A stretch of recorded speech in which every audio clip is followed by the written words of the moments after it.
ಸದ್ಗುರುನಾಥ ಶರಣಂ ಜಯ ಜಯ. ಓಂ ಸಚ್ಚಿದಾನಂದ ಶರಣಂ ಜಯ ಜಯ. ಎಲ್ಲರಿಗೂ ನನ್ನ ನಮಸ್ಕಾರಗಳು. ಜ್ಞಾನೇಶ್ವರ ಗೀತಾಮೃತ ಶ್ರೀಕೃಷ್ಣ ಅರ್ಜುನರ ಸಂವಾದ ರೂಪವನ್ನು ನಾವು ನೋಡ್ತಾ ಇದ್ದೋ. ಕ್ಷೇತ್ರ ಅಂದರೆ ಈ ಶರೀರದ ಕುರಿತಾಗಿ ಕೃಷ್ಣ ಪರಮಾತ್ಮನು ಅರ್ಜುನನಿಗೆ ಉಪದೇಶವನ್ನು ಮಾಡ್ತಾ ಇದ್ದ. 36 ತತ್ವಗಳಿಂದ ಒಡಗೂಡಿದಂಥ ಈ ಶರೀರ, 36 ತತ್ವಗಳು ಯಾವುದ್ಯಾವುದು, ಅವೆಲ್ಲದರ ಗುಣಗಳೇನು, 36 ತತ್ವಗಳು ಒಂದೊಂದನ್ನು ಹೆಸರಿಸಿದ್ರಲ್ಲ, ಅದಕ್ಕೆ ಅರ್ಥ ಏನು, ಅವು ಏನು ಮಾಡ್ತವೆ ಅನ್ನೋದನ್ನೆಲ್ಲ ತಿಳಿಸ್ಕೊಡ್ತಾ ಇದ್ದ. ಹೀಗೆ ಪಂಚಭೂತಗಳಿಂದ ಪಂಚೀಕೃತವಾಗಿ ಶರೀರವು 36 ತತ್ವಗಳಿಂದ ಈ ಶರೀರ ಆಯಿತು. ಪಂಚಭೂತಗಳು ಒಂದೊಂದು ಪರಸ್ಪರ ವಿರೋಧ ಭಾಸವಿದ್ದರೂ ಈ ಶರೀರದಲ್ಲಿ ಒಂದಾದಾಗ ಅವು ಒಂದೊಂದು ಪೂರಕವಾಗಿ ಕೆಲಸವನ್ನು ಮಾಡ್ತವೆ ಅಂತ ಅರ್ಜುನನಿಗೆ ತಿಳಿಸ್ಕೊಡ್ತಾ ಇದ್ದ.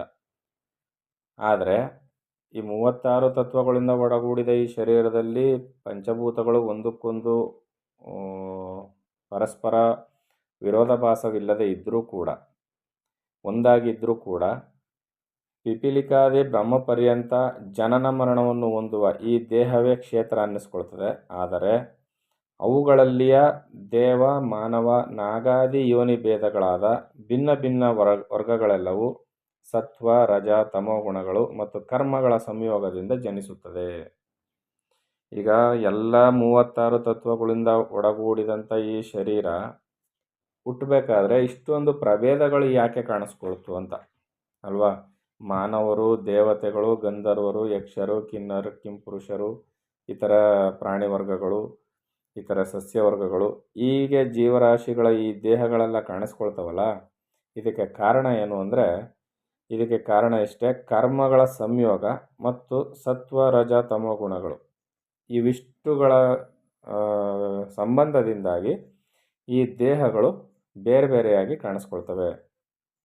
ಹೇ ಅರ್ಜುನ, ಈ ಗುಣಗಳ ವ್ಯವಸ್ಥೆಯನ್ನು ಕುರಿತು ನಿನಗೆ ಮುಂದೆ ಹೇಳುವೆನು. ಕ್ಷೇತ್ರ ಮತ್ತು ಅದರ ವಿಕಾರಗಳ ಸ್ವರೂಪವನ್ನು ನಿನಗೆ ಹೇಳಿದೆನು. ಹೌದಲ್ವಾ? ಕ್ಷೇತ್ರ ಮತ್ತು ಅದರ ಸ್ವರೂಪವನ್ನು ಪರಮಾತ್ಮ ಹೇಳಾಯಿತು. ಇನ್ನು ನಿರ್ಮಲವೂ ಮತ್ತು ಶ್ರೇಷ್ಠವೂ ಆದ ಜ್ಞಾನವೇನೆಂಬುದನ್ನು ಸ್ಪಷ್ಟಪಡಿಸುವೆನು. ಈಗ ನಿರ್ಮಲವೂ ಮತ್ತು ಶ್ರೇಷ್ಠವಾದ ಜ್ಞಾನ ಯಾವುದು ಎಂಬುದನ್ನು ಸ್ಪಷ್ಟಪಡಿಸ್ತೀನಿ, ಕೇಳು ಅರ್ಜುನ.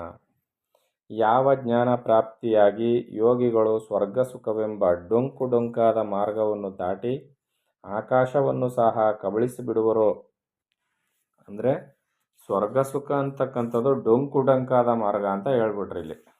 ಅಂದರೆ ನಾವೆಲ್ಲ ಸ್ವರ್ಗ ಸುಖವನ್ನು ಕಾಣೋ ಗೊತ್ತಿಲ್ಲ ನಮಗೆ. ಕೇವಲ ಅಲ್ಪ ಸ್ವಲ್ಪ ಬಂದು ಹೋಗುವ ಈ ಶರೀರದಲ್ಲಿ, ಈ ಲೌಕಿಕ ಜೀವನದಲ್ಲಿ ಬಂದು ಹೋಗುವ ಸ್ವಲ್ಪ ಸುಖವನ್ನೇ ದೊಡ್ಡ ಸುಖವಾಗಿ ಮಾಡ್ಕೊಳ್ತೀವಿ. ತದನಂತರ ದುಃಖ ಬರ್ತದೆ. ಇನ್ನು ಕೆಲವರು ಈ ದುಃಖ ನಿವಾರಣೆ ಆಗಬೇಕು, ನಾವು ಸ್ವರ್ಗ ಸುಖವನ್ನು ಅನುಭವಿಸ್ಬೇಕು ಅಂತ ಸ್ವರ್ಗ ಸುಖಕ್ಕಾಗಿ ಅನೇಕ ಯಜ್ಞ ಯಾಗಾದಿಗಳನ್ನ ಮಾಡ್ತಾರೆ. ಸ್ವರ್ಗ ಸುಖವನ್ನೇ ಸಾಧನೆಯಾಗಿ ಇಟ್ಟುಕೊಂಡು ಸಾಧಿಸುವವರು ಬೇಕಾದಷ್ಟು ಜನ ಇದ್ದಾರೆ. ಆದರೆ ಇಲ್ಲಿ ಸ್ವರ್ಗ ಸುಖವನ್ನು ಅಂಕುಡೊಂಕಾದ ಮಾರ್ಗ ಅಂತ ಹೇಳ್ಬಿಟ್ರು. ಅದನ್ನು ಕೂಡ ದಾಟಿ ಕೆಲವು ಯೋಗಿಗಳು ಆಕಾಶವನ್ನು ಸಹ ಕಬಳಿಸಿಬಿಡುವರೋ ಅನ್ನೋ ರೀತಿಯಲ್ಲಿ ಸಾಧನೆಯನ್ನು ಮಾಡ್ತಾರೆ. ವೃದ್ಧಿ ಸಿದ್ಧಿಗಳ ಮೋಹದಲ್ಲಿ ಬೀಳದೆ ಯೋಗಾಭ್ಯಾಸದಂತಹ ಕಠಿಣ ಸಾಧವನ್ನು ಸಹಿಸುವರೋ. ನೋಡಿ, ಯೋಗಾಭ್ಯಾಸ ಅಂದರೆ ಕುಂಭಕ ಪ್ರಾಣಾಯಾಮದಂಥ ಕಠಿಣವಾದ ಸಾಧನೆಯನ್ನು ಯಾರು ಸಹಿಸಿಕೊಳ್ತಾರೋ ಮತ್ತು ತಪಸ್ಸೆಂಬ ಕಠಿಣ ಪರ್ವತವನ್ನು ದಾಟುವರೋ. ತಪಸ್ಸೆಂಬ ಕಠಿಣ ಪರ್ವತವನ್ನು, ತಪಸ್ಸಂದರೆ ಏನು? ಸಾವಿರಾರು ವರ್ಷಗಳ ಗಟ್ಟಲೆ ಅಥವಾ ನೂರಾರು ವರ್ಷಗಳ ಗಟ್ಟಲೆ ಅಥವಾ 10 ವರ್ಷಗಳ ಗಟ್ಟಲೆ ಕೂತಲ್ಲೇ ಕೂತು ಕಣ್ಮುಚ್ಚಿ ಕೂತ್ಕೊಳ್ಳೋದನ್ನು ತಪಸ್ಸು ಅಂತ ಹೇಳಲ್ಲ. ಒಂದು ಸಾಧನೆಯನ್ನು ಮಾಡಬೇಕಾದ್ರೆ ಕೆಲವೊಂದು ವಿಧಿ ನಿಯಮಗಳಿರ್ತವೆ. ಆ ನಿಯಮಗಳನ್ನು ಸಾಧನೆಯನ್ನು ಮಾಡುವವರೆಗೆ ಅಥವಾ ಜೀವನ ಪರ್ಯಂತ ಚಾಚೂ ತಪ್ಪದೆ ಪಾಲಿಸ್ಕೊಂಡು ಬರೋದಿದೆಯಲ್ಲ, ಇದಕ್ಕೆ ತಪಸ್ಸು ಅಂತ ಕರೀತಾರೆ. ಈ ತಪಸ್ಸೆಂಬ ಕಠಿಣ ಪರ್ವತವನ್ನು ದಾಟುವರೋ, ಕೋಟ್ಯಾಂತರ ಯಜ್ಞ ಯಾಗಾದಿಗಳನ್ನು ತ್ಯಜಿಸಿ ಕರ್ಮಕಾಂಡವನ್ನೆಲ್ಲ ತಿರುಗುಮುರುಗು ಮಾಡುವರೋ, ಅಥವಾ ಹೆಚ್ಚು ಆವೇಶದಿಂದ ಭಜನೆಯ ಮಾರ್ಗದಲ್ಲಿ ಧುಮುಕಿ ಸುಷುಮ್ನ ಸುರಂಗದಲ್ಲಿ ಪ್ರವೇಶಿಸುವರೋ. ನೋಡಿ, ಇಲ್ಲಿ ಒಂದೇ ಒಂದು ಭಕ್ತಿ ಮಾರ್ಗದಲ್ಲಿದ್ದವ್ರಿಗೆ ಚಕ್ರಗಳ ಅನುಭವ ಆಗೋದಿಲ್ವೇ, ಕುಂಡಲಿನಿ ಹತ್ತಿಸ್ಕೊಂಡು ಹೋಗ್ಲಿಕ್ಕೆ ಆಗೋದಿಲ್ವೇ ಅಂದರೆ ಇಲ್ಲಿ ಏನು ಹೇಳ್ತಾ ಇದ್ದಾರೆ? ಹೆಚ್ಚು ಆವೇಶದಿಂದ ಭಜನೆಯ ಮಾರ್ಗದಲ್ಲಿ ಧುಮುಕಿ.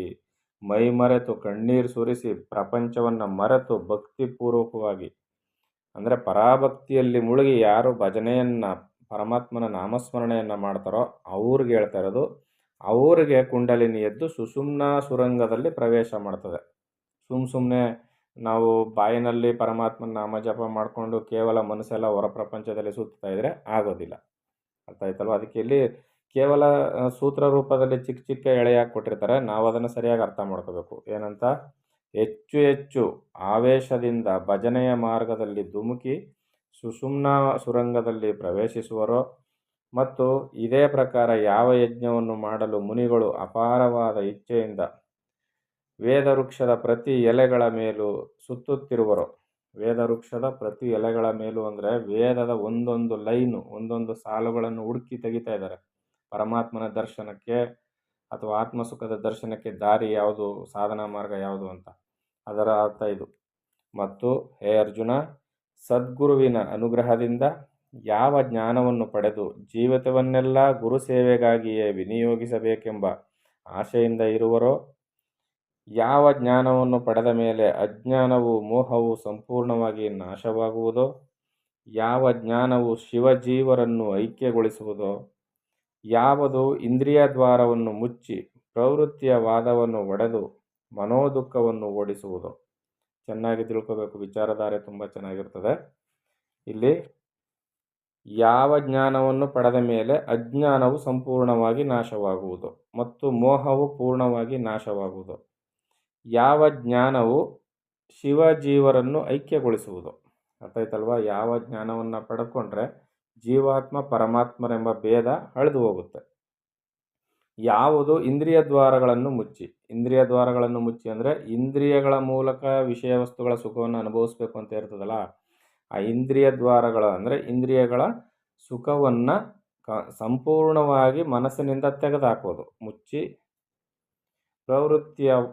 ಪ್ರವೃತ್ತಿಯ ಪಾದವನ್ನು ಒಡೆದು ಮನೋದುಃಖವನ್ನು ಓಡಿಸುವುದು. ನಾವು ಪ್ರವೃತ್ತಿ ಮಾರ್ಗದಲ್ಲಿದ್ದರೆ ಏನಾಗುತ್ತೆ ಅಂದರೆ ಕರ್ಮಫಲ ಅಪೇಕ್ಷಿಗಳಾಗ್ಬಿಡ್ತೀವಿ. ಅಂಥದನ್ನು ಇದು ಮನಸ್ಸಿನಿಂದ ಓಡಿಸಿ ಯಾವುದರಿಂದ ದ್ವೈತವೆಂಬುವ ಅಕಾಲವು ಹೋಗಿ ಐಕ್ಯತೆ ಎಂಬ ಸಕಾಲವು ಬರುವುದೋ. ದ್ವೈತ ಅಂತ ಇದ್ದಾಗ ಏನಾಗುತ್ತೆ? ಎರಡೂ ನಮ್ಮ ಮನೋಭಾವನೆ ಇದ್ದಾಗ ಜನನ ಮರಣ ತಪ್ಪಿದ್ದೇ ಇಲ್ಲ.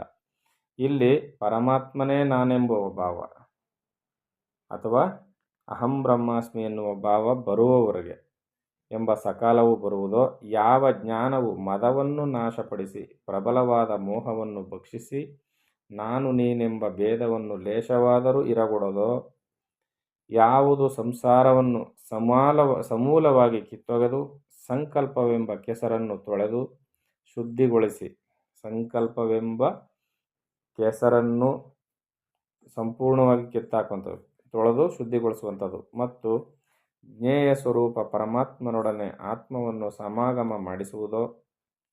ಯಾವ ಜ್ಞಾನ? ಆತ್ಮಜ್ಞಾನ. ಅದನ್ನೇ ಇಲ್ಲಿ ಇಷ್ಟೊಂದು ಹೇಳ್ತಾ ಇರೋದು. ಯಾವುದನ್ನು ಹೊಂದುವುದೇ ಕಠಿಣವಾಗಿದ್ದರೂ ಲಭಿಸುತ್ತಲೇ ಜಗತ್ ಸಂಚಾಲನ ಮಾಡುವಂತಹ ಪ್ರಾಣವು ನಿಜವಾಗಿಯೂ ನಿರ್ಬಲವಾಗುವುದು. ಅಂದರೆ ಈಗ ಜಗತ್ತನ್ನೆಲ್ಲ ಸುತ್ತಕೊಂಡು ಬರ್ತಾ ಇರ್ತಕ್ಕಂಥ ಈ ಪ್ರಾಣವಾಯು ಏನಾಗುತ್ತೆ? ಈ ಆತ್ಮಜ್ಞಾನವನ್ನು ಪಡ್ಕೊಂಡಾಗ ಅದು ನಿರ್ಬಲವಾಗಿ ಬಿಡ್ತದೆ. ಯಾವ ಜ್ಞಾನ ಪ್ರಕಾಶದಿಂದ ಬುದ್ಧಿ ಎಂಬ ಕಣ್ಣುಗಳು ತೆರೆಯಲ್ಪಟ್ಟು ಜೀವನು ಆನಂದ ರಾಶಿಯ ಮೇಲೆ ಹೊರಳಾಡುವನು. ಈಗ ಬುದ್ಧಿ ಕೆಲಸ ಮಾಡ್ತಾ ಇದೆ, ಆದರೆ ಕಣ್ಣು ಮುಚ್ಕೊಂಡು ಕೆಲಸ ಮಾಡ್ತಾ ಇದೆ. ಆದರೆ ಆತ್ಮಜ್ಞಾನವನ್ನು ಪಡ್ಕೊಂಡಾಗ ಏನಾಗುತ್ತೆ? ಬುದ್ಧಿಯ ಕಣ್ಣುಗಳು ತೆರೆಯಲ್ಪಡುವುದು, ಬುದ್ಧಿ ಪ್ರಕಾಶಮಾನವಾಗುವುದು, ಜೀವನು ಆನಂದ ರಾಶಿಯ ಮೇಲೆ ಹೊರಳಾಡುವನು. ದ್ವೇಷಯುತವಾದ ಮನಸ್ಸೂ ಸಹ ಯಾವ ಜ್ಞಾನದಿಂದ ನಿರ್ಮಲವಾಗುವುದೋ. ಯಾವುದನ್ನು ಕಂಡ್ರೆ, ಯಾರನ್ನು ಕಂಡ್ರೆ ದ್ವೇಷಿಸ್ತಾ ಇರ್ತದೋ ಅದೇ ಮನಸ್ಸು ನಿರ್ಮಲವಾಗುತ್ತೆ. ಯಾವುದರ ಯೋಗದಿಂದ ಆತ್ಮನಿಗಿದ್ದ ಜೀವಭಾವವೆಂಬ ಕ್ಷಯರೋಗವು ಸಂಪೂರ್ಣವಾಗಿ ನಿವಾರಿಸಲ್ಪಡುವುದು. ಅಂದರೆ ಜೀವಭಾವ ಎಂಬುದು ಕ್ಷಯರೋಗವಿದ್ದಂತೆ ದಿನೇ ದಿನೇ ದಿನೇ ದಿನೇ ಪ್ರತಿ ಜನ್ಮದಲ್ಲೂ ದುಃಖಕ್ಕೆ ಈಡು ಮಾಡ್ತಾ ಇರ್ತದೆ. ಅಂತಹ ಜೀವಭಾವವೆಂಬ ಕ್ಷಯರೋಗವು ಸಂಪೂರ್ಣವಾಗಿ ನಿವಾರಿಸಲ್ಪಡುವುದು. ಅಂತಹ ಕಷ್ಟ ಸಾಧ್ಯವಾದ ಇಲ್ಲಿ ಸಾಧ್ಯವೇ ಇಲ್ಲದ ಅಂತ ಹೇಳ್ತಾನೆ. ಕಷ್ಟ, ಬಹು ಕಷ್ಟ, ಆದರೆ ಸಾಧ್ಯ. ಅಂತಹ ಕಷ್ಟಸಾಧ್ಯವಾದ ಜ್ಞಾನವನ್ನು ನಿನಗೆ ಬೋಧಿಸುವೆನು. ನಾನು ಹೇಳುವ ಜ್ಞಾನವನ್ನು ಕೇವಲ ಬುದ್ಧಿಯಿಂದಲೇ ತಿಳಿಯಬೇಕು. ನಾನು ಹೇಳುವ ಜ್ಞಾನವನ್ನು ನೀನು ಬುದ್ಧಿಯಿಂದ ತಿಳ್ಕೊ ಅರ್ಜುನ. ಕಣ್ಣಿಗೆ ಕಾಣಿಸದಂತಹ ಆ ತತ್ವವನ್ನು ಬುದ್ಧಿಯ ಮೂಲಕ ತಿಳಿದುಕೊಂಡರೆ ಅಂದು ಶರೀರದ ಮೇಲೆ ತನ್ನ ಶಕ್ತಿಯನ್ನು ಪಸರಿಸುವಂತೆ ಮಾಡುವುದು. ಕಣ್ಣಿಗಾದರೂ ಇಂದ್ರಿಯಗಳ ಕ್ರಿಯಾರೂಪದಿಂದ ಕಾಣಿಸುವುದು. ಚಿಗುರಿರುವ ಗಿಡವನ್ನು ನೋಡಿ ವಸಂತ ಋತುವು ಬಂದಿರುವುದೆಂದು ತಿಳಿಯುವಂತೆ ಇಂದ್ರಿಯಗಳ ಸ್ಥಿತಿಯನ್ನು ನೋಡಿ ಜ್ಞಾನ ಉಂಟಾಯಿತೆಂದು ಊಹಿಸಲಾಗುವುದು. ಅಂದರೆ ಇಂದ್ರಿಯಗಳ ಸ್ಥಿತಿಯನ್ನು ನೋಡಿ, ಇಂದ್ರಿಯಗಳು ಸುಖಭೋಗಕ್ಕೆ ಹಾತೊರೆಯದೆ ಕೇವಲ ಆತ್ಮಜ್ಞಾನದ ಕಡೆಗೆ ಅವು ಸಪೋರ್ಟನ್ನು ಮಾಡ್ತಾ ಇದ್ದಾವೆ ಅಂದರೆ ಆಗ ನಾವು ತಿಳ್ಕೊಳ್ಬೇಕು ಆ ವ್ಯಕ್ತಿ ಯಾವ ದಿಕ್ಕಿನಲ್ಲಿ ಸಾಗ್ತಾ ಇದ್ದಾನೆ ಅಂತ. ವೃಕ್ಷದ ಬುಡಕ್ಕೆ ನೀರನ್ನು ಹಾಕಲು ಶಾಖೆಗಳಲ್ಲಿರುವ ಪ್ರತಿ ಎಲೆಗಳು ತನ್ನ ಕಾಂತಿಯನ್ನು ತೋರಿಸುವಂತೆ, ಅಥವಾ ಬೀಜದ ಅಂಕುರವು ಸೋಂಪಾಗಿರುವುದನ್ನು ನೋಡುತ್ತಲೇ ಭೂಮಿಯು ಫಲವತ್ತಾಗಿರುವುದೆಂದು ಬೋಧೆಯಾಗುವಂತೆ, ಮತ್ತು ಅತಿಥಿಗಳು ಬರುವುದನ್ನು ನೋಡಿ ಸತ್ಕರಿಸಬೇಕೆಂಬ ಆತುರವೇ ಆತನಲ್ಲಿರುವ ಸ್ನೇಹವನ್ನು ತೋರ್ಪಡಿಸುವಂತೆ. ಇದು ಪ್ರತಿಯೊಬ್ಬರಿಗೂ ಮನದಟ್ಟಾಗುತ್ತೆ ಮಾತು. ಕೆಲವರು ಅತಿಥಿಗಳು ಬರ್ತಾ ಇದ್ದಂಗೆ ಯಾಕೆ ಬರ್ತಾ ಇದ್ದಾರಪ್ಪ ಅನ್ನಿಸ್ತದೆ ಮನಸ್ಸಲ್ಲಿ. ಅಕಸ್ಮಾತ್ ಬಂದ್ಬಿಟ್ರು ಕೇವಲ ಸಣ್ಣ ಮಟ್ಟದ ಉಪಚಾರವನ್ನು ಮಾಡಿ ಎಷ್ಟೊತ್ತಿಗೆ ಈಚೆ ಹೋಗ್ತಾರಪ್ಪ ಅನ್ನಿಸ್ತಿರ್ತದೆ. ಆದರೆ ಇಲ್ಲಿ ಅವ್ರ ಮೇಲಿರುವ ಪ್ರೀತಿ ಹೇಗೆ ಗೊತ್ತಾಗುತ್ತೆ ಅಂದರೆ ಅವ್ರು ಬರ್ತಾ ಇರಬೇಕಾದ್ರೆ ಸಡಗರ ಇವ್ರಿಗೆ, ಅವ್ರು ಬಂದ ಮೇಲೆ ಅವ್ರಿಗೆ ಉಪಚರಿಸುವುದೇ ಒಂದು ದೊಡ್ಡ ಸಡಗರ. ಅದು ಅವರ ಸ್ನೇಹವನ್ನು ತೋರಿಸ್ಕೊಡ್ತದೆ, ನಿಜವಾದ ಸ್ನೇಹವನ್ನು. ಮತ್ತು ಶಾಂತ ಭಾವವನ್ನು ನೋಡುತ್ತಲೇ ಆತನು ಪುಣ್ಯಶೀಲನೆಂದು ತಿಳಿವಾಗುವಂತೆ. ಬಹುಪುಣ್ಯಶಾಲಿಗಳು ಶಾಂತ ಸ್ವಭಾವದವರಾಗಿರ್ತಾರೆ. ಅಥವಾ ಭರಣಿಯಲ್ಲಿರುವ ಕರ್ಪೂರವು ಸುವಾಸನೆಯಿಂದಲೇ ಗೊತ್ತಾಗುವಂತೆ, ಅಥವಾ ಗಾಜಿನ ಚಿಮಣಿಯಿಂದ ಮುಚ್ಚಿರುವ ದೀಪದ ಬೆಳಕು ತಾನಾಗಿಯೇ 4 ಕಡೆಗಳಲ್ಲೂ ಹರಡುವಂತೆ, ಜ್ಞಾನ ಉಂಟಾದಾಗ ಮನುಷ್ಯನಲ್ಲಿ ಅದರ ಚಿಹ್ನೆಗಳು ತಾನಾಗಿಯೇ ಪ್ರಕಟವಾಗುವುದು. ಈಗ ನಿನಗೆ ಜ್ಞಾನ ಪ್ರಾಪ್ತಿಯ ಲಕ್ಷಣವನ್ನು ಹೇಳುವೆನು ಕೇಳು ಅರ್ಜುನ ಅಂತ ಪರಮಾತ್ಮನು ಹೇಳ್ತಾ ಇದ್ದಾನೆ. ನಾವು ಕೂಡ ಮುಂದೆ ಅದನ್ನು ಏನು ಅಂತ ನೋಡೋಣ. ಎಲ್ಲರಿಗೂ ಒಳ್ಳೆಯದಾಗಲಿ. ಓಂ ಸದ್ಗುರುನಾಥ ಶರಣಂ ಜಯ ಜಯ. ಓಂ ಸಚ್ಚಿದಾನಂದ ಶರಣಂ ಜಯ ಜಯ. ಹರಿ ಓಂ ತತ್ಸತ್. ಹರಿ ಓಂ ತತ್ಸತ್. ಹರಿ ಓಂ ತತ್ಸತ್.